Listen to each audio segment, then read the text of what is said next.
नमस्कार दोस्तों, आप सभी का study for UPSC PC channel में स्वागत है। आज तारीख है 25 अक्टूबर 2023 ईस्वी और आज का न्यूज़पेपर डिस्कशन का वीडियो होगा। ये दुर्गा पूजा समाप्त हो चुका है, कुछ दिनों में दिवाली भी आ जाएगी और पूजा पाठ तो ख़त्म होता रहेगा। एग्ज़ाम भी कुछ दिनों में आपका नज़दीक आ जाएगा। यकीन मानिए, जून जुलाई में अगर पेपर होता है तो कब जून जुलाई आ जाएगा आपको पता भी नहीं चलेगा। तो अगर आप मेंस की तैयारी अभी ढंग से नहीं करेंगे तो फिर आप पीटी की तैयारी जब करने लग जाएंगे तो फिर मेंस आपका पूरा छूट जाता है। इसलिए ध्यानपूर्वक वीडियो को देखा कीजिए और डिटेल में देखिए। जितने लेक्चर आज से रेगुलर अपलोड होंगे, जैसे ज्योग्राफी का भी कुछ देर बाद एनसीईआरटी अपलोड हो जाएगा। उसके बाद हम लोग हिस्ट्री का जो एंशिएंट हिस्ट्री का एनसीईआरटी पढ़ रहे हैं तो उसको भी कंटिन्यू कर दूंगा मैं आज से, और शाम तक आपको आंसर राइटिंग का भी वीडियो मिल जाएगा। तो मैं तो अपनी तरफ से आज से 100% दूंगा और आप भी कीजिए, क्योंकि अब समय नहीं रहा आपके पास और ये अक्टूबर बीत रहा है, नवंबर दिसंबर फिर आप 2024 में होंगे। उसके अलावा हमारा पेड ग्रुप चलता है, 200 रुपये पर मंथ में आप ज्वाइन कर सकते हैं, जिसमें आंसर राइटिंग और जो न्यूज़पेपर डिस्कशन करता हूं मैं उसके करंट अफेयर और आर्टिकल के पीडीएफ आपको मिल जाते हैं डिटेल एनालिसिस के साथ में। उसके अलावा आपको रेगुलर सवाल मिलता है, उस पर रेगुलर कॉपी वगैरह चेक हो जाते हैं, तो उसको आप ज्वाइन कर सकते हैं। ज्वाइन करने के लिए आप मुझे मैसेज कीजिए। डिस्क्रिप्शन में मेरा टेलीग्राम का लिंक दिया रहता है, वहाँ पर या इंस्टाग्राम पर कहीं पर भी आप मैसेज कर सकते हैं। देखिए हेडलाइन क्या है आज का कि Bhutan and China makes progress in border talks. देखिए भूटान का सीमा जो है वो दो देशों के साथ लगता है, बीच में भूटान है। भूटान सैंडविच जैसे है, सैंडविच के जैसे ये भारत है और यहाँ पर इसका चीन का इलाका है। तो चीन भारत इन दोनों के बीच भूटान है। भारत के साथ भूटान के सीमा विवाद नहीं के बराबर में है, लेकिन चीन के साथ उसके सीमा विवाद हैं। चीन उसके सीमा के अंदर घुसकर कई सारे जगहों पर गांव बसा लिया चीन ने, और चीन जो है वो भूटान के कई सारे क्षेत्रों पर दावा करता रहा है हमेशा। इसको लेकर भारत भी कंसर्न रहा है, क्योंकि भूटान की सीमा अगर असुरक्षित होगी तो हमारी सीमा भी असुरक्षित होगी। ओके, तो इस चीज़ को ध्यान में रखते हुए इसको दरअसल ब्रॉड व्यू में देखने की कोशिश कीजिएगा। चाइना और भूटान के बीच किस चीज़ को लेकर बातचीत हो रही है, तो बॉर्डर को लेकर बातचीत हो रही है, यानी कि इसमें कहीं ना कहीं भारत को भी कंसर्न होना ही पड़ेगा। क्यों? क्योंकि क्या बातचीत हो रही है, किस मुद्दे को लेकर हो रही है, किस चीज़ को लेकर हो रही है, हमें पता होना चाहिए। जैसे एक ट्राई जंक्शन है, ट्राई जंक्शन जिसका नाम क्या था, डोकलाम। यहाँ पर भूटान पड़ता है, उसके अलावा यहाँ पर अपना भारत पड़ता है और फिर यहाँ पर चीन पड़ता है। ये ट्राई जंक्शन पर स्थित है। अब इसको लेकर अगर कुछ बातचीत होती है तो हमारे कंसर्न की भी चीज़ है कि भाई भूटान ने क्या समझौता किया है क्या नहीं, तो इसको डिटेल में हम लोग देखेंगे। लेकिन अभी बस इतना जानिए कि भूटान और चाइना के बीच में जो है वो बॉर्डर टॉक्स चल रहे हैं। अगला जो न्यूज़ है वो आपके लिए काफ़ी इंपॉर्टेंट और वो है आज का आर्टिकल। आज का जो आर्टिकल मैं डिस्कस करूँगा, यकीन मानिए मेंस एग्जामिनेशन में या पीटी एग्जाम में उससे जुड़े सवाल पूछे जा सकते हैं। मेंस एग्जामिनेशन में 90% ज़्यादा चांस है कि वहाँ से सवाल पूछे जाएं आपसे। तो आर्टिकल डिस्कशन को थोड़ा सा ध्यानपूर्वक देखिएगा, ताकि उससे अगर सवाल पूछे जाते तो उसको आप आसानी से कर लें। द हिंदू में डिटेल आर्टिकल आया था कि भारत में LGBT अधिकार, इस पर सर्वोच्च न्यायालय का फैसला जो आया है, इसको लेकर द हिंदू में डिटेल आर्टिकल आया था। तो उस दिन मैंने आपको इंट्रोडक्शन तो दिया था कि सेम सेक्स जो मैरिज होता है उससे संबंधित चीज़ें, और फैसला से पहले मैंने बताया था फैसला क्या लिया गया है। अगर मैं आपसे पूछूं कि 10 पॉइंट में उसको कंक्लूड कीजिए तो आप फंस जाएंगे, क्योंकि फैसला नहीं पता होगा अभी भी आपको। तो फैसला क्या हुआ है वो डिटेल में बताऊंगा, इसके क्या परिणाम हो सकते हैं, क्या क्या इसके विकल्प हो सकते हैं जो LGBTQ समुदाय हैं उनके पास। इन सभी चीज़ों को हम लोग डिटेल में समझेंगे। और डिटेल में जब मैं कह रहा हूँ तो आप आर्टिकल को भी ध्यान में रखिएगा, क्योंकि एग्जामिनेशन में आपको लिखना होगा इसको, और आंसर राइटिंग के फॉर्मेट में ही मैं आपको समझाने की कोशिश करूँगा। देखिए क्या है, SMA 1954 मैं आपको समझा चुका हूँ। स्पेशल मैरिज एक्ट 1954 मैंने समझाया था कि ये वो मैरिज एक्ट है जैसे हिंदू एक्ट है या मुस्लिम विवाह का अधिनियम है।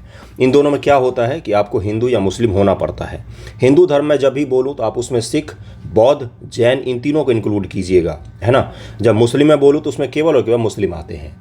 तो SMA 1954 इसलिए बनाया गया था कि कोई अगर हिंदू नहीं है, मुस्लिम नहीं है, या एक हिंदू लड़का है, मुस्लिम लड़की है, एक मुस्लिम लड़का है, हिंदू लड़की है, तो वो अगर विवाह करना चाहें तो उनको क्या है, तो वो SMA 1954 के तहत विवाह कर सकते हैं, क्योंकि इसमें कोई रिलीजन, कोई कास्ट, इन सब जगह चीज़ों का बाउंडेशन नहीं होता है। तो SMA 1954 यही बनाया गया था। इसी में रिलीफ की बात कर रहे थे कौन, तो LGBTQ समुदाय जो है, ये जो समुदाय हैं ये बात कर रहे थे कि SMA 1954 में हमें भी विवाह की अधिकार दे दिया जाए कि एक लड़का लड़के के साथ, लड़की लड़की के साथ विवाह कर सके। इस चीज़ को लेकर हमें भी वैधानिक रूप से मान्यता दे दी जाए। लेकिन सुप्रीम कोर्ट ऑफ इंडिया ने ये बोला कि हम इसमें आपको हम नहीं दे सकते हैं ये अधिकार। ये अधिकार किसका है, तो ये अधिकार विधायिका का है। ओके, यहाँ तक तो आपको बैकग्राउंड क्लियर होगा, इतना तो मैंने समझा दिया था। ऐसे में 1954 को जरूर ध्यान में रखिएगा, स्पेशल मैरिज एक्ट 1954। कुछ सिविल कानून है भारत में जो हर 2 दिन 3 दिन 4 दिन पर, हर 10 दिन पर आते रहते हैं न्यूज़ में, तो ऐसे में 1954 भी उनमें से एक है। ओके, देखिए क्या है, कानून निर्माण का उत्तरदायित्व विधायिका पर है। सुप्रीम कोर्ट ने पहला चीज क्या बोला कि कानून निर्माण का उत्तरदायित्व किसके ऊपर है, तो विधायिका पर है। न्यायालय ने कहा कि एसएमए 1954 के दायरे में समलैंगिक लोगों को शामिल करने के लिए वह विशेष विवाह अधिनियम 1954 को न तो रद्द कर सकती है न ही उसका निर्वचन कर सकती है। सुप्रीम कोर्ट ऑफ इंडिया ने बोला कि स्पेशल मैरिज एक्ट जो है ये एक्ट सही है, इस एक्ट में कोई गड़बड़ी नहीं है, और अगर इसमें कोई परिवर्तन करना होगा तो वो अधिकार हमारा नहीं है। वो अधिकार किसका है, तो वो अधिकार विधायिका का है, लोगों के द्वारा चुने गए प्रतिनिधियों का है कि वो इसमें परिवर्तन करना चाहते हैं या नहीं। ओके, देख सकते हैं आप यहाँ पर क्या है कि शीर्ष न्यायालय ने कहा कि इस संबंध में कानून निर्माण का उत्तरदायित्व संसद, भारत सरकार और राज्य विधानमंडल जो राज्य की सरकारें हैं उनके पास है। ओके, निर्णय में कहा गया कि किसी भी केंद्रीय कानून की अनुपस्थिति में अगर मान लीजिए केंद्र सरकार ने कोई कानून नहीं बनाया है स्पेशल मैरिज एक्ट के इतर समलैंगिकों के विवाह से संबंधित, तो राज्य सरकार जो है वो अपनी तरफ से भी कानून का निर्माण कर सकती है। अब यही पीटी में आपसे पूछा जा सकता है स्टेटमेंट के फॉर्मेट में कि ये बताइए कि एलजीबीटीक्यू को जो विवाह का अधिकार है क्या वो राज्य सरकार अपनी बदौलत दे सकती है, तो बिल्कुल दे सकती है। यहाँ पर देखिए लिखा हुआ है कि राज्य सरकार राज्य विधानमंडल समलैंगिक विवाह को मान्यता देने और इसे विनियमित करने के लिए अपना कानून बना सकते हैं। मान लीजिए केंद्र सरकार ने कोई कानून नहीं बनाया इससे संबंधित, तो राज्य सरकार को अगर मानता है देना है इसको, अगर राज्य सरकार में राज्य में ऐसी स्थिति है कि इस तरह के लोग भी आसानी से जी सके, उनको समाज में स्वीकृति मिले, तो आप दे सकते हैं वहाँ पर। अनुच्छेद 245 और 246 के तहत भारतीय संविधान संसद और राज्य विधानमंडल दोनों को विवाह अधिनियम लागू करने अधिकार प्रदान करता है। ओके, राज्य विभिन्न नीतिगत परिणामों में से किसी का चयन कर सकता है। वे विवाह और परिवार संबंधी सभी कानूनों को लिंग तटस्थ बना सकता है। जब से अभी जो कानून होते हैं विवाह संबंधी या तलाक संबंधी या उत्तरदायित्व संबंधी या बैंक अकाउंट संबंधी, सब कुछ विवाह करने के बाद बहुत सारे अधिकार मिलते हैं आपको, वो मैं कह रहा हूँ। इसमें कहीं ना कहीं जेंडर इक्वालिटी नहीं है, अभी भी जेंडर इसमें ज़रूरी होता है। अब मान लीजिए विवाह में बोला गया कि एक पति होगा एक पत्नी होगा, जो पुरुष और महिला होते हैं सामान्य तौर पर।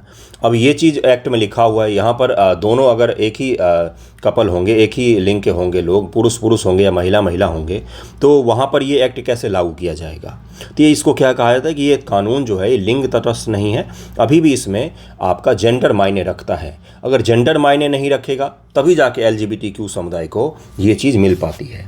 वे समलैंगिक समुदाय को विवाह करने का अवसर देने के लिंग तटस्थ शब्दावली में विशेष विवाह अधिनियम जैसे एक पृथक उपाय कर सकते हैं, और वे विभिन्न अन्य विकल्पों के बीच सिविल यूनियन के सृजन के लिए एक अधिनियम पारित कर सकते हैं या डोमेस्टिक पार्टनरशिप के संबंध में विधान का प्रस्ताव कर सकते हैं। ये सुप्रीम कोर्ट ने बोला है फैसले में अपने कि राज्य सरकार अगर चाहे तो कुछ चीज़ों को कर सकती है और शुरुआत कर सकती है इन चीज़ों का।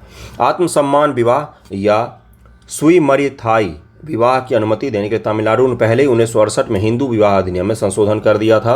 आत्मसम्मान विवाह एक विवाह की प्रणाली होती है जिसको लेकर तमिलनाडु गवर्नमेंट ने 1968 में ही हिंदू विवाह अधिनियम जो है उसमें संशोधन करके अपना लिया था अपने राज्य में।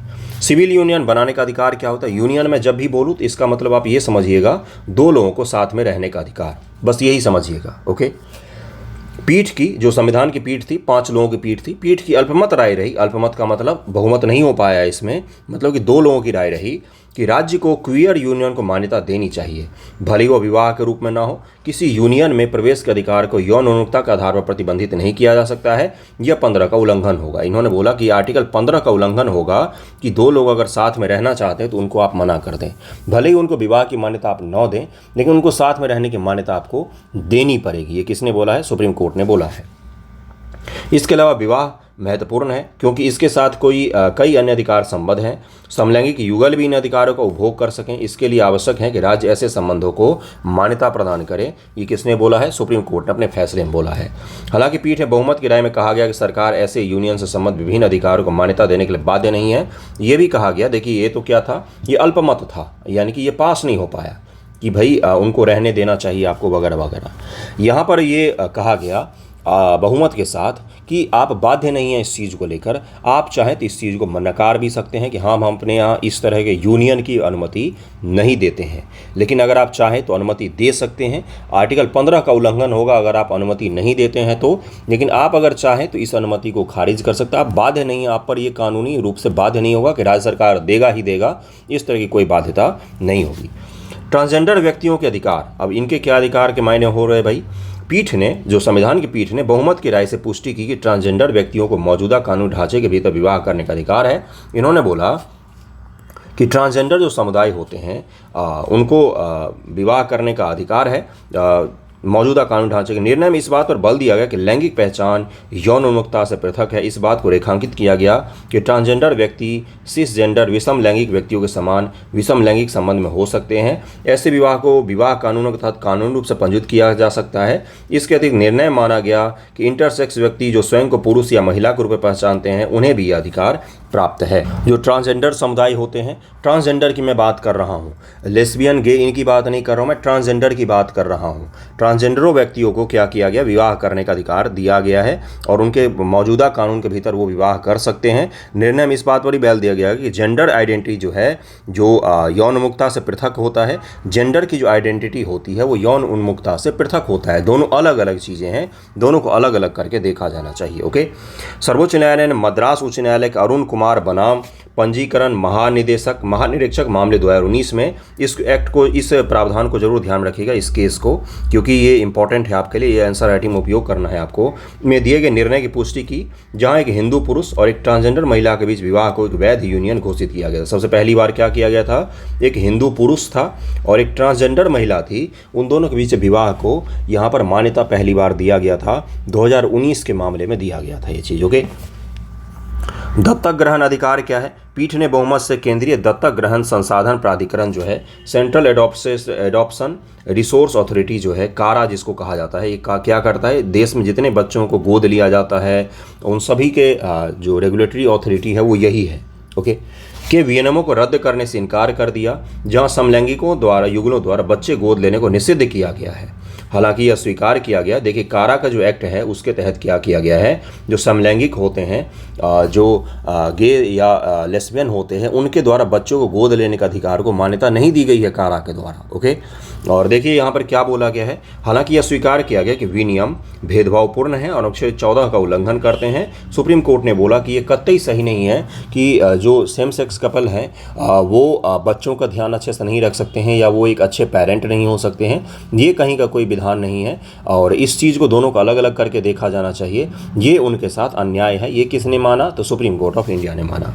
लेकिन पीठ की बहुमत राय ने समलैंगिक युगलों के दत्तक ग्रहण अधिकार समर्थन नहीं किया है, लेकिन उन्होंने कारा में उनके अधिकार का समर्थन नहीं किया बहुमत से और बोला कि नहीं, आप नहीं ले सकते हैं। जहां यह हवाला दिया कि स्थिर घरों स्टेबल होम्स की आवश्यकता रखने वाले बच्चों के लाभ के लिए सभी विषयों पर विचार किया जाना चाहिए। इन्होंने बोला कि जो विवाहित नहीं होते हैं उनको इन्होंने बोला है, एक तरह से ध्यानपूर्वक सुनिएगा, स्टेबल होम्स का तात्पर्य क्या है।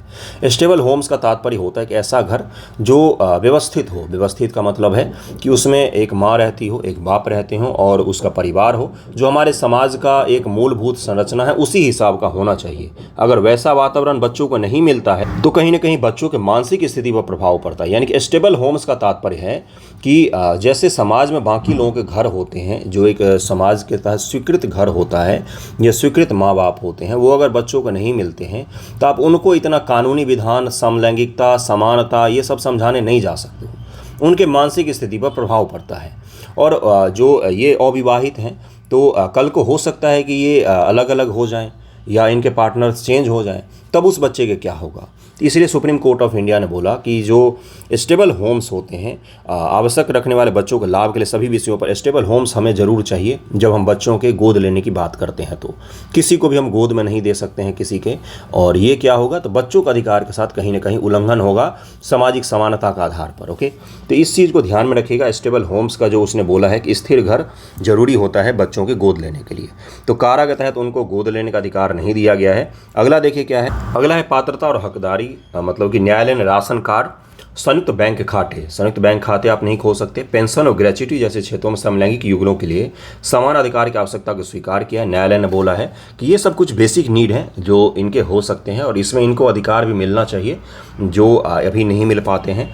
हालांकि इस बात पर असहमति रही है कि इन विषयों की कौन सी शाखा संबोधित करे, न्यायपालिका, विधायिका या कार्यपालिका, लेजिस्लेटिव, एग्जीक्यूटिव और जो जुडिशरी है, इन तीनों में से कौन सी शाखा इसको क्या करेगा, एड्रेस करेगा कि ये जो समस्याएं हैं, चाहे वो बैंक में आपका जॉइंट अकाउंट खुलवाना हो, ग्रेच्युटी जैसी चीज़ें हों, पेंशन जैसी चीज़ें हों। पेंशन में भी आपका होता है ना कि भाई पति नहीं रहा तो उसकी पत्नी को पेंशन मिलेगा, तो वो वाला चीज़ जो है वो उसमें भी अभी तक इनको अधिकार नहीं मिला है। एक विवाह के साथ ये सब अधिकार जुड़े होते हैं जो आपको सरकार प्रदान करती है और अविवाहित लोगों को ये सब चीज़ें नहीं मिल पाती है। ओके। जन परिवार की हिंसा और सुरक्षा के मामले में कई समलैंगिक व्यक्तियों को अपने जन परिवार की ओर से हिंसा का सामना करना पड़ता है। उनके संबंधों की समाप्ति के लिए उन्हें कथित तौर पर बंधक बनाया जाता है। निर्णय में चिन्हित किया गया कि LGBTQ व्यक्तियों का परिवार और साथी पुलिसकर्मी ऐसी हिंसा में प्राथमिक अभिकर्ता होते हैं तथा पुलिस विभाग को निर्देश दिया गया कि वो समलैंगिक व्यक्तियों को अपने परिवार लौटने के लिए विवश न करें। तो पुलिस विभाग को ये निर्देश दिया गया है कि जो LGBTQ समुदाय के लोग होते हैं, कई बार वो अपने परिवार के द्वारा क्या होते हैं तो प्रताड़ित होते हैं और सामान्य तौर पर मैक्सिमम चीज़ों में इसी देखा ही जाता है क्योंकि उनका परिवार नहीं समझ पाते। इसमें उस परिवार की भी क्या गलती बोलूँ मैं आपको, बताइए। जो आप उस एक परिवार से ही पूरे दुनिया भर के हाई क्लास चीज़ें, मेंटालिटी क्यों उम्मीद करते हो? वो जिस सोसाइटी में रहते हैं, जिस समाज में रहते हैं, वो तो उसी हिसाब से चलेंगे। अब आपके लिए चीज़ें अलग हैं तो आप अलग हो सकते हैं, लेकिन कई बार ये हिंसा का सामना करना पड़ता है इस तरह के लोगों को। और इसमें पुलिस ने क्या बोला है? पुलिस ने बोला है, सुप्रीम कोर्ट ने बोला है कि पुलिस को कि विवश नहीं कर सकते आप उनको कि आप अपने परिवार के पास लौटें क्योंकि उनको प्रताड़ित किया जाता है वहाँ पर। उच्च न्यायालय के पूर्व के कुछ आदेशों ने समलैंगिक युवकों के लिव इन संबंधों को वैधता मान्यता दी है और उन्हें हिंसा से सुरक्षा भी प्रदान की है। अबूरी राय बनाम भारत संघ और ऋतुपर्णा बोरा बनाम भारत संघ याचिकाओं के में परिवार चुनने के अधिकार के पक्ष में तर्क दिया गया। सेक्स जेंडर भेदभाव के मामले में टिप्पणी। निर्णय में सरकार ने इस तर्क को खारिज कर दिया कि समलैंगिक संबंध अप्राकृतिक हैं, यह भारतीय परंपरा के विरुद्ध है। इसमें स्वीकार किया गया कि समलैंगिक प्रेम लंबे समय से भारत में अस्तित्व में रहे हैं और समलैंगिक संबंधों की संवैधानिक वैधता सामाजिक स्वीकारता के दृष्टिकोण से कमजोर नहीं की जा सकती है। इसका एक और एग्जाम्पल मैं बताता हूँ। अगर प्राचीन भारत से अगर आप जोड़ना चाहते हैं या भारत में धार्मिक चीज़ों से, माइथोलॉजी से जोड़ना चाहते हैं, तो मैं आपको बता दूं कि इस चीज़ को लेकर कभी भी आपको ऑर्थोडॉक्स नहीं होना है और रूढ़िवादी नहीं होना है। क्यों? हमारे देश के मंदिर पर इस तरह की चीज़ें बनाई गई हैं, मैं सही कह रहा हूं, और इसमें कोई घृणा की चीज़ नहीं है, नफरत की चीज़ नहीं, कोई मैं गलत नहीं कह रहा हूं। आपको प्रमाण है इसका, देख सकते हैं आप। खजुराहो मंदिर समूह है, खजुराहो मंदिर समूह है।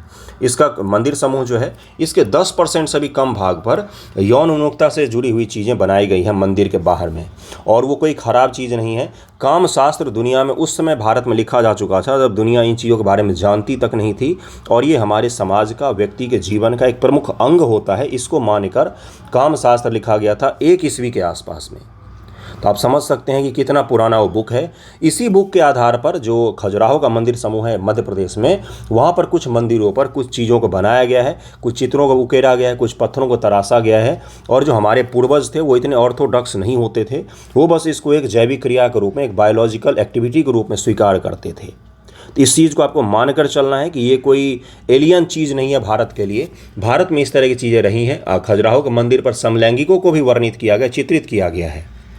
आप इस चीज़ को ध्यान रखिएगा मैं जो बोल रहा हूँ।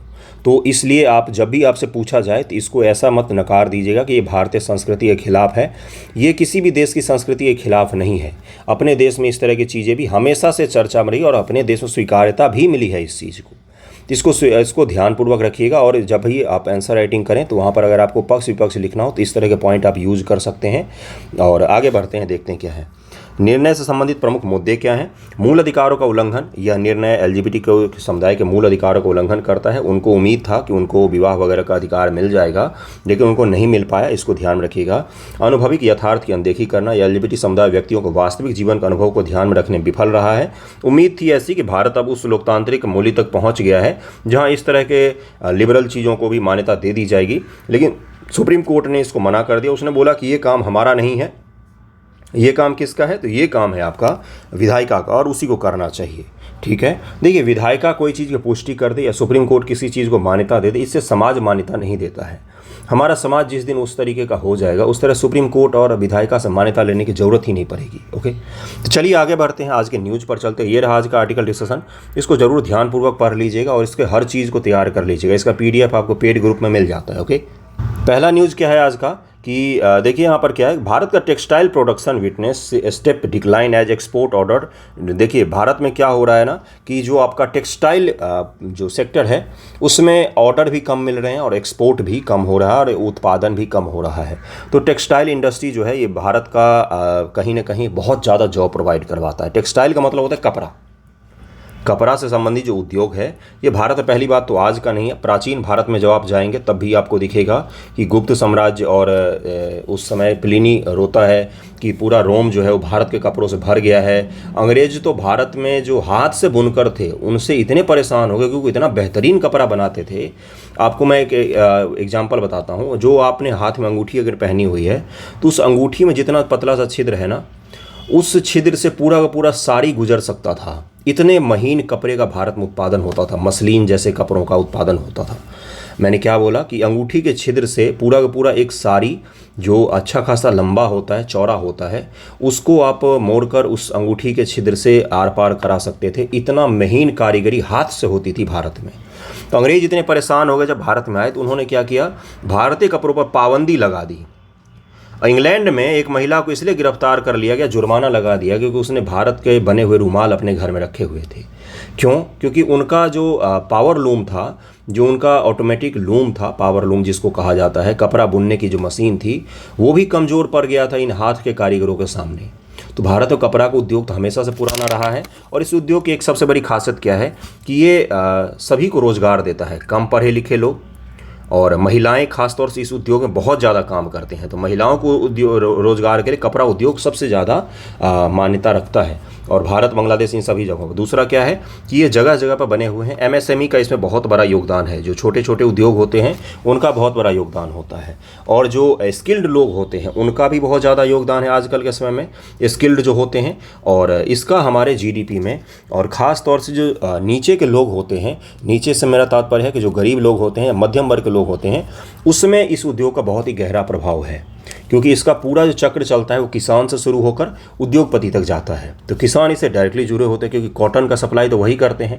तो इसलिए ये पूरा उद्योग अगर डिक्लाइन होता है या कमज़ोर होता है तो इतने बड़े वर्ग पर प्रभाव पड़ेगा। महिलाओं के मैंने जोड़ा है इस उद्योग से, तो ध्यान रखिएगा उनके ऊपर भी कहीं ना कहीं प्रभाव पड़ेगा। India's garment manufacturing output shrank by more than 22.6% year on year in April-August period in the wake of steep decline in export and depressed demand both domestically and globally. देखिए भारत में अंदर भी और भारत के बाहर भी इसका डिमांड कम हो गया है और इसके कारण से इसमें थोड़ा सा उत्पादन भी कम हुआ है, एक्सपोर्ट भी हमारा कम हुआ है। तो अब देखिए ये कुछ महीनों का डेटा है, हो सकता है अगले महीने जंप कर जाए या अगले महीने बढ़ जाए, लेकिन मुख्य रूप से क्या है कि ये इंडस्ट्री कैसे काम करती है भारत में, कहाँ कहाँ पर काम करती है और किस प्रकार से इसका क्या योगदान है, उसको ज़रा हम लोग चिन्हित करके देख लेते हैं। बाकी ये डेटा जो है, ये डेटा तो बदल जाएगा, कुछ आंकड़ों को ध्यान में ज़रूर रखिएगा। और एक चीज़ और यहाँ पर ध्यानपूर्वक पढ़ लीजिए जो मैं आपको बता देता हूँ। एक से बात करने पर उन्होंने क्या बताया कि देखिए यहाँ पर लिखा हुआ है, quality control order recently introduce by the government. Quality control order एक भारत सरकार के द्वारा एक इंट्रोड्यूस किया गया, जिसके तहत बोला गया कि विच मैंडेट, मतलब कि वो अनिवार्य बनाता है, bureau of Indian standard certification for man made fibre. अगर हाथ से भी बनाया हुआ कोई कपड़ा है, फाइबर है, तो उसके लिए आपका इंडियन स्टैंडर्ड ब्यूरो से सर्टिफिकेशन अनिवार्य बनाता है। और ये सर्टिफिकेशन अनिवार्य बनाने के बाद से देखिए यहाँ पर लिखा हुआ है, including those that are imported had led to a steep decline in export as textile manufacturers were unable to source these raw material as per the government specification in the international market। देखिए भारत सरकार ने एक कानून बनाया, एक order pass किया कि Indian standard bureau of Indian standard का आपको सर्टिफिकेशन जरूर होना चाहिए अगर आप कपड़ा को एक्सपोर्ट करते हो भारत से बाहर। तो अब ये बनाने के बाद क्या हो गया, भारत सरकार ने कुछ पैरामीटर तय कर दिए कि कपड़े ऐसे होने चाहिए, इस क्वालिटी के होने चाहिए। इससे क्या होता है, देखिए इस तरह की चीज़ें इसलिए बनाई जाती है ताकि देश के बाहर अगर कोई कपड़ा जा रहा है तो मेड इन चाइना जैसा ना हो जाए। मेड इन चाइना का मतलब क्या होता है कि अभी लाए खरीद कर रात को चलेगा ना चलेगा इसकी भी गारंटी नहीं होती है। तो बोला कि इससे मार्केट में कहीं ना कहीं नाम खराब होता है। तो इसलिए भारत सरकार ने एक ब्यूरो बनाया, जो स्टैंडर्ड ब्यूरो करके, कि भाई आप कपड़ा अगर बाहर भेज रहे हो तो एक पैरामीटर होना चाहिए उसकी क्वालिटी का। अब वो क्वालिटी का सर्टिफिकेट आपको लेना पड़ेगा। तो इसके कारण से कहीं ना कहीं उद्योग प्रभावित हो रहा है। इन्होंने क्या बोला कि उस तरीके का रॉ मटेरियल हम अभी जो छोटे उद्योग के लोग हैं वो अभी मुहैया नहीं कर पा रहे हैं, नहीं ला पा रहे हैं उस तरह के रॉ मटेरियल। इसके कारण से इनको दिक्कत आ रही है। अब वो आपसे क्या पूछेगा कि ये जो भारत सरकार लेके आई है BIS, bureau of Indian standard, क्या ये किस प्रकार से भारत के उद्योग को प्रभावित करेगा? तो हो सकता है कि अभी शॉर्ट टर्म में इसका परिणाम सही ना हो, है ना, कि ये उद्योग धंधे जो हैं ये सही परिणाम नहीं दें। लेकिन आने वाले समय में जब ये इस क्वालिटी को मेंटेन कर लेंगे तो भारतीय कपड़े की कहीं ना कहीं साख दुनिया भर में बढ़ेगी। क्वालिटी के मामले में दुनिया भर में हमारी साख बढ़ेगी। हम यूरोप से लेकर, अमेरिका से लेकर, दक्षिण अमेरिका से लेकर, अरब से लेकर सभी जगहों पर कपड़े का निर्यात करते हैं। तो अपना बिहार का जो भागलपुर है वो यूक्रेन और रूस में खूब सारा कपड़ा निर्यात करता है। पिछले साल से जब से युद्ध शुरू हुआ है, भागलपुर का जो सिल्क उद्योग है इसका काफ़ी ज़्यादा डाउनफॉल हुआ है। क्यों? क्योंकि रूस और यूक्रेन युद्ध के कारण यूरोप के पूर्वी भाग में और यूक्रेन में, रूस में सिल्क का एक्सपोर्ट नहीं कर पाए हैं, कम हो गया है। करीब में 300-350 करोड़ का एक्सपोर्ट होता है भागलपुर शहर से। सही सुन रहे हैं आप? तो इसको ध्यान में रखिएगा कि हमारे कपड़े कहाँ कहाँ पर जाते हैं। अब ज़रा देख लेते हैं इस उद्योग की स्थिति क्या है। देखिए क्या लिखा हुआ है कि भारत के पास चीन के बाद दूसरा सबसे बड़ा एकीकृत कपड़ा निर्माण सुविधा है। इंटीग्रेटेड टेक्सटाइल मैन्युफैक्चरिंग फैसिलिटी केंद्र होने के बावजूद निर्यात का स्तर न्यून बना, यानी कि हमारे पास फैसिलिटी तो है बनाने का, लेकिन फिर भी हम एक्सपोर्ट जो है वो कम करते हैं दुनिया भर में। बांग्लादेश और वियतनाम जैसे देश निर्यात में काफ़ी बढ़ोतरी हो रही है। अपने बगल में बांग्लादेश और वियतनाम जो है ये कपड़े एक्सपोर्ट के मामले में बहुत तेज़ी से आगे बढ़ रहे हैं। ओके, दुनिया के वस्त्र और कपड़ों के निर्यात में चीन का हिस्सा 35% है, जबकि भारत का केवल 4.89% है। जबकि दुनिया में उत्पादन के स्थान पर दूसरे स्थान पर हैं उत्पादन में, लेकिन हम एक्सपोर्ट ज़्यादा नहीं कर पाते हैं। बांग्लादेश और वियतनाम भी हमारे बराबर में ही है लगभग में, जबकि हमसे बहुत छोटे हैं उनके यहाँ के उद्योग। लेकिन एक और कारण है, बांग्लादेश को यूरोप में और अमेरिका में यहाँ पर इनको छूट दी जाती है। लीस्ट डेवलपमेंट कंट्री होने के कारण से इनको एक्सपोर्ट में छूट दी जाती है। इनके कपड़े सस्ते हो जाते हैं वहाँ पर, इनको एक्सपोर्ट ड्यूटी नहीं लगाया जाता है इनके ऊपर, जिससे इनका कपड़ा जो है वो सस्ता हो जाता है भारत के कपड़े से। जो कि भारत को लीस्ट डेवलप कंट्री का जो दर्जा था वो समाप्त कर दिया गया। भारत अब एक बस देश के तौर पर निर्यात करता है इन चीज़ों को। ओके, विश्व स्तर पर वस्त्र और कपड़ों की खपत का 65% मानव निर्मित फाइबर आधारित है, जबकि शेष 35% कपास आधारित है। चीनी निर्यात का 80% मानव निर्मित फाइबर आधारित है, लेकिन लगभग में 80% भारतीय निर्यात कपास आधारित है। इस प्रकार देखा जाए तो भारतीय कपड़ा उद्योग सीमित क्षेत्र में ही प्रतिस्पर्धा कर रहे हैं। समाधान क्या हो सकता है इसका? भारत सरकार ने जगह जगह पर पैकेज दिए हैं इन सब के, और भारत सरकार क्या करती है तो इनको बार बार एक्सपोर्ट को बढ़ाने के लिए कई सारी योजनाओं को भी लाती है, कई सारे एग्जिम बैंक भी खोलती है, इनको एक्सपोर्ट पर सब्सिडी भी देती है वगैरह वगैरह। चूँकि यह उद्योग पूरे देश से समूह में फैला हुआ है तथा काफ़ी खंडित क्षेत्रों में अवस्थित है, यानी कि छोटे छोटे क्षेत्रों में भी है, यही कारण है कि इस उद्योग हेतु सामान की आवाजाही अधिक होती है। यानी कि मान लीजिए कहीं पर गुजरात में है, फिर भागलपुर में है, तो इनका आने जाने का खर्चा जो है ट्रांसपोर्टेशन का वो काफ़ी ज़्यादा बढ़ जाता है। अतः वस्त्र क्षेत्र को बेहतर सड़क संपर्क, प्रमुख अंतर्राष्ट्रीय स्थलों के लिए जहाज़ों के संचालन जैसे संरचनात्मक ढांचे की तुरंत आवश्यकता है। उद्योग क्षेत्र और सरकार दोनों को समग्र रूप से काम करना चाहिए ताकि इस उद्योग के लिए अंतर्राष्ट्रीय प्रतिस्पर्धा का निर्माण किया जा सके। बुनाई व प्रसंस्करण खंडों को मजबूत करने तथा छोटे और मध्यम पैमाने को निर्यातकों को प्रोत्साहन देने की आवश्यकता ही है। अन्य क्षेत्रों में निवेश करने के बजाय वस्त्र मूल्य श्रृंखला, टेक्सटाइल वैल्यू चेन में अपने लाभ को पुनः निवेश करने के लिए उद्योग को प्रोत्साहित किया जाना चाहिए। ये सब क्या हो सकते हैं? कुछ समाधान हो सकते हैं जो करने चाहिए। इनका भौगोलिक स्थिति जानना बेहद जरूरी है। भौगोलिक स्थिति का तात्पर्य है कि कहाँ कहाँ पर देश में है। आप एक मैप बना सकते हैं, एग्जाम अगर पूछा जाता है तो इस तरह के दिखा सकते हैं कि भाई कहाँ कहाँ पर ये सब उद्योग हैं और किस तरह के उद्योग किस कहाँ पर डेवलप है। महाराष्ट्र में चले जाइए, महाराष्ट्र में देखिए क्या है। सूती वस्त्र का प्रमुख उत्पादक निर्यातक राज्य है। मुंबई को पॉक्टोपोलिस ऑफ इंडिया भी बोला जाता है। पॉक्टन पोलिस। कपड़ा उद्योग सोलापुर, कोल्हापुर, पुणे, जलगांव, अकोला, संगाली, नागपुर, सतारा, वर्धा, औरंगाबाद, अमरावती तक फैला हुआ है।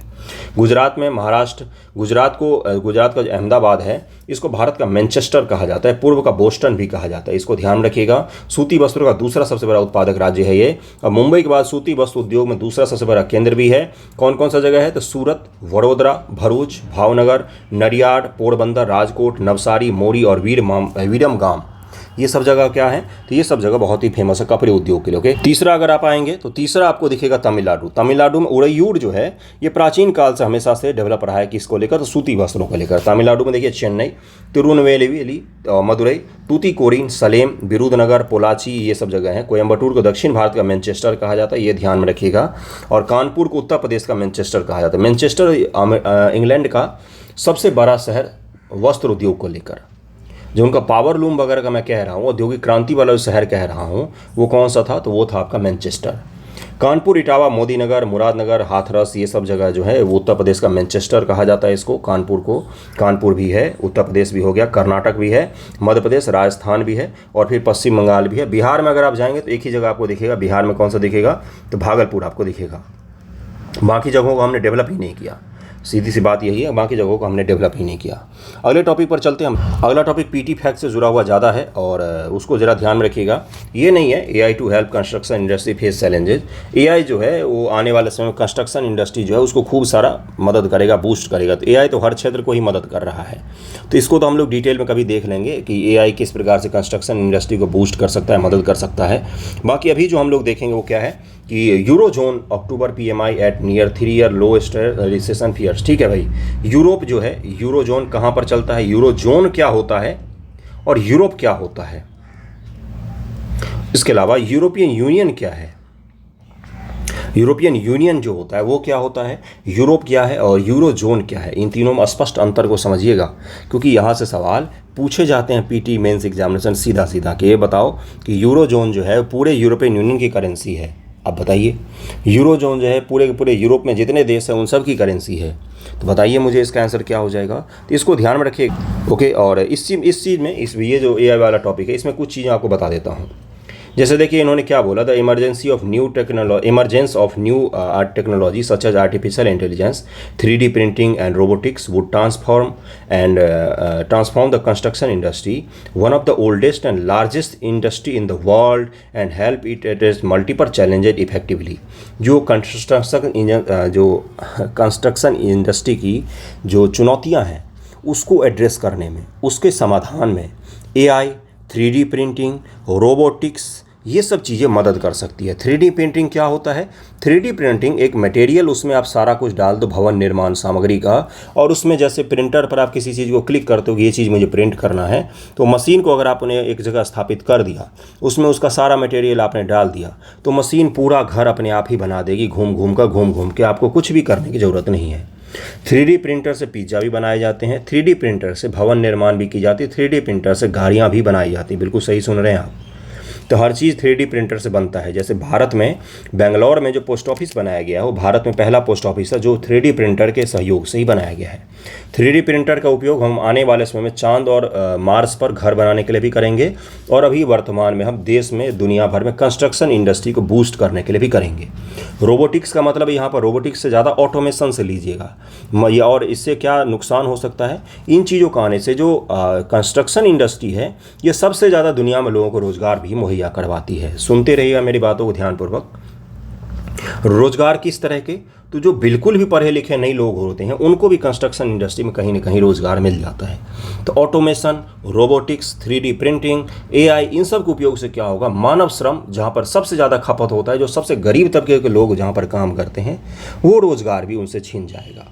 तो ये पक्ष भी हो गया भाई कि इसको बूस्ट करने में मदद मिलेगा, जल्दी भवन निर्माण बनेंगे, साइंटिफिक तरीके से बन सकते हैं, मटेरियल अच्छे यूज किए जा सकते हैं, एआई की वजह से ज़मीन का सॉइल टेस्टिंग किया जा सकता है कि यहाँ पर घर धंसेगा कि नहीं धंसेगा, सब चीज़ हम देख सकते हैं। और क्या हो सकता है, ये रोज़गार में बहुत ही हद तक कटौती करेगा, वो भी उन लोगों को रोज़गार जिनके पास कोई काम नहीं होता, तो कंस्ट्रक्शन इंडस्ट्री में जाके सीमेंट बालू उठा के भी थोड़ा बहुत पैसा कमा के घर चला लेते हैं, उनकी रोज़गार छीन जाएगी। उसके अलावा क्या है, दुनिया भर में जीडीपी अगर 100 रुपया है पूरी दुनिया का, तो उसमें 13 रुपया किससे आता है, तो 13 रुपया आता है कंस्ट्रक्शन से, यानी कि दुनिया के जीडीपी का 13% है, और इसका ग्रोथ भी 11% के रफ्तार से हो रहा है। तो इसलिए ये इंडस्ट्री जो है ये दुनिया भर की जीडीपी के लिए बहुत ही ज़्यादा मायने रखता है। लेकिन ये इंडस्ट्री सबसे ज़्यादा मायने रखता है उन गरीब तबके के लोगों के लिए जिनको इस इंडस्ट्री में काम मिल जाता है। और ऑटोमेशन, 3D प्रिंटिंग, एआई, इन सब चीज़ों का आने से क्या होगा, यहाँ पर भारी मात्रा में रोज़गार की कटौती होगी। भारी मात्रा का तात्पर्य, मान लीजिए पहले 25 लोग मिलकर एक काम करते थे, ऑटोमेशन आने से उसमें 15 लोगों का काम रहा, तो 10 लोग कहाँ जाएंगे? अब 10 लोग कहीं तो जाएंगे। तो अब इसी चीज़ की समस्या आपको देखने को मिलेगा। अब चलते यूरो जोन का समझ लेते हैं जरा। देखिए क्या लिखा हुआ है कि यूरोपीय केंद्रीय बैंक यूरोपीय संघ का एक अन्य शासी निकाय है। यूरोपीय संघ यानी कि यूरोपियन यूनियन का एक अन्य शासी निकाय है। जैसे भारत में आरबीआई काम करती है ना, वैसे यूरोपियन यूनियन के लिए कौन सी बैंक काम करती है? तो यूरोपीय केंद्रीय बैंक, द यूरोपीय सेंट्रल बैंक, ईसीबी जिसको कहा जाता है, वो काम करती है। जैसे भारत में आरबीआई सारे नियामकों को तय करती है, वैसे यूरोपियन यूनियन के लिए अगर कोई नियामक तय करना होता है, मौद्रिक नीति बनाना होता है, तो ये सब किसका काम होता है? ईसीबी का काम होता है। और अभी वहाँ पर क्या चल रहा है? तभी वहाँ पर रिसेशन चल रहा है, मंदी की स्थिति देखी जा रही है। यूरोप में मंदी की स्थिति बन रही है। मंदी की स्थिति का तात्पर्य होता है कि लोग खरीद नहीं रहे हैं, उनके पास पैसा नहीं है अब चीज़ों को लेकर, या इंडस्ट्री में मंदी का मतलब सिर्फ से यही होता है कि लोग कार नहीं खरीद रहे हैं, लोग खर्चा नहीं कर रहे हैं। क्यों नहीं कर रहे? तो उनके पास पैसा नहीं है। ओके, ये चीज़ समझ में आ रहा है। यही इसी को बोला था मंदी। बैंक क्यों नहीं दे रहा है लोन? क्योंकि बैंक के पास ही पैसे की कमी हो रही है। ओके, यह बैंक यूरोपीय संघ के ठीक उसी तरह से कार्य करते जैसे किसी देश का केंद्रीय बैंक उसके लिए कार्य करते। यही मैंने बताया कि आरबीआई जैसे अपने देश का, वैसे ही ईसीबी किसके लिए? तो यूरोपियन यूनियन के लिए, यूरोपियन यूनियन के लिए। यूरोपीय संघ का यह यूरोपीय केंद्रीय बैंक यूरो नामक एक करेंसी, मुद्रा के लिए मौद्रिक नीति का निर्माण करता है, मॉनेटरी पॉलिसी का निर्माण करता है कि भाई सीआरआर कितना होना चाहिए, एसएलआर कितना होना चाहिए, बैंक रेट कितना होना चाहिए, रेपो रेट कितना होना चाहिए। आरबीआई अपने देश में करती है, तो किसके लिए करती है? तो भारतीय रुपए के लिए करती है। यूरोप में ईयू का जो यूरो मुद्रा है उसके लिए कौन करता है? तो ईसीबी करता है ये काम। ओके, तथा उससे संबंधित विभिन्न पहलुओं को प्रशासित करता है। हम इस बात का उल्लेख पहले ही कर चुके हैं कि यूरोपीय संघ के कुल 28 सदस्यों देशों से केवल 19 सदस्य देश ने ही यूरो को अपनी मुद्रा के रूप में स्वीकार किया है। देखिए यूरोपियन यूनियन में कितने देश हैं? 28 हैं। लेकिन क्या सब के सब यूरो को अपनी मुद्रा के रूप में स्वीकार करते हैं? नहीं, इसमें से केवल 19 देश ही हैं जो यूरो को ईयू वाले यूरो जो करेंसी है उनका, उसको मान्यता देता है। और यही 19 देश क्या कहलाते हैं? ये यूरो जोन कहलाते हैं। यूरो जोन के ये देश कहलाते हैं। यूरोपियन यूनियन अलग हो गया जिसमें 28 देश हैं। यूरो जोन में यूरोपियन यूनियन के 19 देश शामिल हैं। ओके, यूरोपीय संघ के कुल 28 सदस्यों में से 19 सदस्य देश ने यूरो को अपनी मुद्रा के रूप में स्वीकार किया है। अतः यूरो को अपनी राष्ट्रीय मुद्रा का स्वीकार करने के वाले इन 19 देशों का संगठन को यूरो जोन कहा जाता है। ये चीज़ क्लियर हो गया होगा, इसमें कोई दो राय नहीं होगा। ऐसे में यूरोपीय संघ का या यूरोपीय केंद्रीय बैंक केवल यूरो जोन के लिए अपनी मौद्रिक नीतियां निर्मित करता है और उनका प्रशासन करता है। ये रहे वो 19 देश। इनको याद करने की जरूरत नहीं है, लेकिन आपके नोट्स में मैं दे दूंगा, क्योंकि ठीक है भाई, एक बार देख लीजिएगा कौन कौन से देश हैं, कौन कौन से नहीं है। ओके, यूरोपियन यूनियन क्या है, यूरो क्या है, ये सब पता चल गया। यूरोपियन यूनियन में 28 सदस्य हैं, उसमें से 19 जो है वो यूरो को अपनी करेंसी मानते हैं, इसलिए वो यूरो जोन में शामिल है। ओके, अगले टॉपिक पर चलते हैं हम लोग। अगला टॉपिक देखते हैं क्या। अगला जो टॉपिक है ये बेहद इंपॉर्टेंट है और इससे जुड़े हुए सवाल अगर नहीं पूछे जाते हैं तो बहुत बड़ा ये घटना होगा कि भाई नहीं पूछा गया। Centre to introduce DNA face matching system at police station across country. Bharat सरकार जो है वो देश भर के जितने भी पुलिस स्टेशन हैं इन सभी में फेस रिकॉग्निशन या फेस को मैचिंग करने वाले सिस्टम और फेस मैचिंग सिस्टम और डीएनए को लेकर क्या करेगी, तो पूरे देश भर के पुलिस स्टेशन में इंट्रोड्यूस करेगी और उसको लेकर मशीन स्थापित करेगी, उसको लेकर फंडिंग करेगी, रुपया देगी कि भाई अब जो भी अपराधी आएंगे उसके आपके क्या करना पड़ेगा, उसका डीएनए का सैंपल रखो और उसको फेस को रिकॉग्नाइज करो। थंब का तो पहले ही सही था कि जो देश भर का थंब का सिस्टम है वो तो पहले से ही इंट्रोड्यूस किया जा चुका है, इसको ज़रूर ध्यान रखिएगा। और अंततः ये सब किसके लिए किया जा रहा है, तो भारत सरकार ने criminal procedure identification fiction act ये पारित किया था 2022 में, जिसके तहत ये किया गया था कि देश भर के जितने भी क्रिमिनल हैं या जो भी गिरफ्तार व्यक्ति होंगे उन सभी का डीएनए सैंपल, उनका रेटिना आँख का सैंपल और उनका फेस का हम एक डेटाबेस बनाएंगे पूरे देश लेवल का। और इन सभी डेटाबेस का अंतिम कर्ता धर्ता कौन होगा, तो देखिए यहाँ पर लिखा हुआ है होम मिनिस्ट्री होगा, होम मिनिस्ट्री ही होगा। ओके, ये चीज़ क्लियर है। इससे होगा क्या, इसका पॉजिटिव पॉइंट क्या हो सकता है कि त्वरित रूप से हम अपराधी की पहचान कर सकते हैं। मान लीजिए कहीं पर कोई क्राइम हुआ, वहाँ पर हमें कोई डीएनए सैंपल मिलेगा तो हम उस डीएनए सैंपल को क्या करेंगे, अपने इस देश के सैंपल से मिला लेंगे। अगर वो उसमें मैच कर गया तो उसका नाम झट से सामने आ जाएगा। हॉलीवुड की मूवियों में आपने देखा होगा ये सब चीज़ें, अगर देखा होगा वहाँ तो या फेस रिकॉग्निशन सिस्टम मिला लेंगे तो क्या होगा, मान लीजिए सीसीटीवी पर कोई क्राइम करता हुआ पकड़ा गया, अब उसका सीसीटीवी में हमें दिख रहा है फेस, उसको हमने मैच किया अपने फेस सिस्टम से, डेटाबेस से मैच किया, वो उसका फेस दिखा देगा तो झट से हम उसको पकड़ लेंगे। लेकिन इसका दुरुपयोग भी हो सकता है कि कहीं ना कहीं एक बार जो गिरफ्तार हुआ वो छूटने के बाद गिरफ्तारी तो नहीं है, वो अपराधी तो नहीं है, न्यायालय ने उसको दोष सिद्ध कर दिया तो वो तो गिरफ्तार, अब वो अपराधी नहीं है, लेकिन उसका रिकॉर्ड तो अभी भी आपके पास है। यानी कि राष्ट्रीय जो अपराधी का रिकॉर्ड वाला डेटाबेस होगा उसमें तो उस आदमी का भी रिकॉर्ड हो सकता है जो अब दोष मुक्त हो चुका है। तो ये कहीं ना कहीं उसके प्राइवेसी का उल्लंघन करता है। हो सकता है कल को ये डेटाबेस किसी गलत आदमी के हाथ में लग जाए तो वो इसका दुरुपयोग भी कर सकता है। तो इस तरह की चीज़ें भी सामने आ रही हैं, तो इसको ध्यान में रखिए। मैं वो एक्ट आपको बता देता हूँ कि वो एक्ट क्या है और वो क्यों लाना ज़रूरी पड़ गया था देश में। ओके, देखिए यहाँ पर लिखा हुआ है कि ये जो एक्ट है ये किसकी जगह पर लाया गया था, तो 1920 में अंग्रेजों ने एक एक्ट बनाया था, उसकी जगह पर लाया गया कि यह एक औपनिवेशिक कानून यूके कानून कैदियों की पहचान अधिनियम 1920 की जगह पर लाया गया है और पुलिस अधिकारियों को आपराधिक मामलों में दोषी ठहराए गए, गिरफ्तार किए गए मुकदमे का सामना करने वाले लोगों की पहचान करने के लिए अधिकृत करता है ये कानून। ओके, और इसमें क्या है, आपराधिक प्रक्रिया पहचान अधिनियम 2022 यह पुलिस को अपराधियों के साथ साथ अपराधियों के आरोपियों के शारीरिक व जैविक नमूने यानी कि बायोलॉजिकल और उसका शारीरिक यानी कि उसका लंबाई कितना है, उसका चौड़ाई कितना है, उसका मुंह का फेस का आकार क्या है, उसके आँख का रंग क्या है, ये सब क्या होता है, शारीरिक जानकारी होती है। और दूसरा जो होता है बायोलॉजिकल, जिसमें DNA सैंपल ले सकते हो आप, रेटिना को स्कैन कर सकते हो, ये सब बायोलॉजिकल में आते हैं। ओके, CRPC 1973 की धारा 53 या 53A के तहत पुलिस डेटा एकत्र कर सकती है। डेटा जो एकत्र किया जाता है फिंगर इंप्रेशन, हथेली print impression, footprint impression, photograph, iris, retina scan, भौतिक जैविक नमूने, उनका विश्लेषण, हस्ताक्षर, हस्तलेखन, किसी अन्य परीक्षा सहित व्यवहारिक गुण भी इसमें लिखे जा सकते हैं। CRPC आपराधिक कानून के प्रक्रियात्मक पहलुओं के संबंध में प्राथमिक कानून है और किसी भी निवारक निरोध कानून के तहत दोषी ठहराए गिरफ्तार या हिरासत में लिए गए व्यक्ति को पुलिस अधिकारी या जेल अधिकारी को माफ प्रदान करने के लिए आवश्यक होती है कि आपको देना ही पड़ेगा ये सब चीज़ें।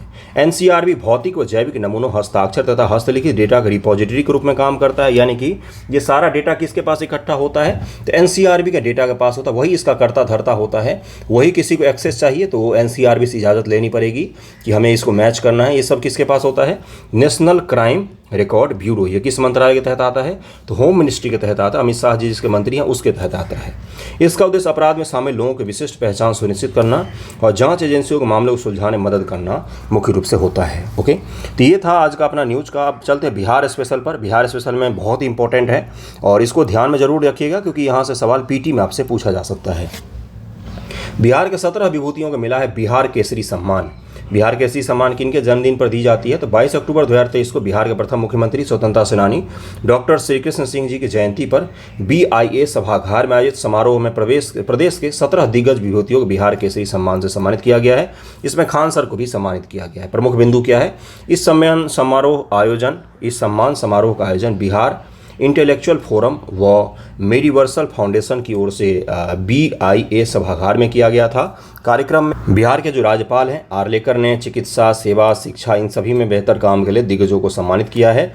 केसरी सम्मान सम्मानित वाले विभूतियाँ कौन कौन हैं, तो पद्म भूषण शारदा सिन्हा जी हैं, पद्मश्री डॉक्टर शांति राय हैं, पद्मश्री डॉक्टर विजय प्रकाश, पद्मश्री सुधा वर्गीस, खान सर हैं, डॉक्टर अजय कुमार हैं, डॉक्टर सत्यजीत सिंह हैं, KPS केसरी डॉक्टर शहजानंद सिंह, विपिन सिंह, और ये सब बहुत सारे लोग हैं। वही घिसे पिटे एक ही तरह के लोग होते हैं जिनको बार बार सम्मानित किया जाता है। देख सकते हैं आप इन लोगों को। चलिए, सम्मानित लोग हैं इसीलिए तो सम्मानित किया जा रहा है, अच्छी बात है, इन सभी को सम्मानित किया गया। देख सकते हैं आप इनका फोटो वगैरह। ठीक है, था आज का अपना न्यूज़ डिस्कशन जिसमें बिहार स्पेशल को भी मैंने इंक्लूड कर दिया। तो अब अगले वीडियो में जल्दी आपको ज्योग्राफी का मिल जाएगा NCERT, उसके बाद से हिस्ट्री का भी NCERT मिलेगा। आप पढ़िए, मेरा पढ़ाना काम है, मेरा आपका पढ़ना काम है। पढ़िए, हो गया, बहुत फेस्टिवल वगैरह हो गया। थैंक यू सो मच आप सभी का।